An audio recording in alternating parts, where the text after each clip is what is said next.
Jean, merci d'être avec nous aujourd'hui. Alors, on va parler de quelque chose qui agace beaucoup les amateurs, surtout que le vin coûte de plus en plus cher. Ce sont les défauts du vin. Alors, comment on en arrive à synthétiser ces défauts? D'abord, quels sont-ils, ces défauts? Le plus grave, celui qui fait peur à tout le monde, c'est le goût de bouchon.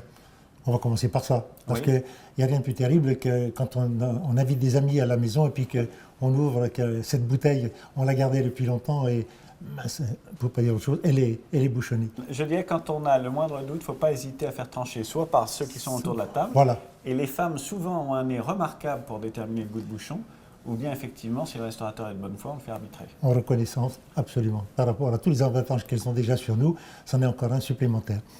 Jean, le goût de bouchon, vous avez réussi à le matérialiser facilement ou pas? Alors, j'ai eu la chance, au moment où j'ai créé le nez du vin, août 1981, j'avais mis l'arôme du goût de bouchon dans mon livre et je ne l'avais pas encore trouvé. Et à ce moment-là, un chercheur suisse avait découvert que cela provenait d'une molécule qui s'appelait le 2,4,6-trichloroanisole, le TCA, maintenant que tout le monde reconnaît et que tout le monde redoute, surtout les fabricants de bouchons, et qui en ont une peur terrible. Jean, là on a parlé du plus connu, oui. le goût de bouchon, mais les principaux défauts du vin sont lesquels et surtout de quoi proviennent-ils? Alors, il y a deux grandes familles. Je dirais, la première grande famille, c'est l'excès d'oxygène. Donc, trop d'air va tuer déjà le jus de raisin. Le jus de raisin, si on le met en le sortant du pressoir et qu'on le laisse un moment à l'air libre, il va brunir très rapidement. Donc il y aura déjà un arôme de goût de pommelette qui va arriver. Donc cet excès ensuite va se transformer vers de l'acide acétique, donc le vinaigre.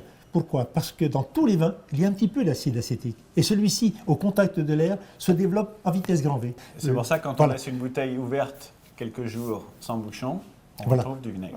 La deuxième grande famille de ce qui provoque les défauts du vin, c'est aussi l'inverse. Donc c'est un manque d'oxygène, un manque d'aération, un fût qui n'a pas été transvasé, passer d'un fût à l'autre pour l'oxygéner.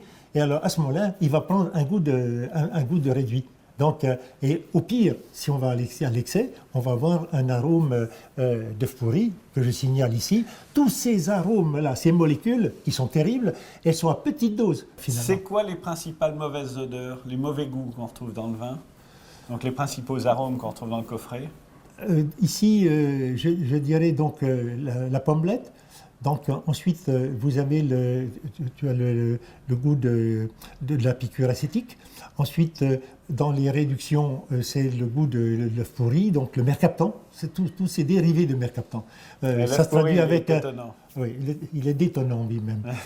Je dirais que le coffret du nez du vin, c'est idéal pour découvrir le vin, apprendre à reconnaître les arômes, mais celui-là, c'est peut-être celui que je placerai en deux, moi, personnellement, parce que ça nous permet de mieux comprendre les mauvaises bouteilles qui créent le vrai drame familial quand on y a mis beaucoup d'argent, qu'on avait beaucoup d'attentes et que ça n'est pas au rendez-vous.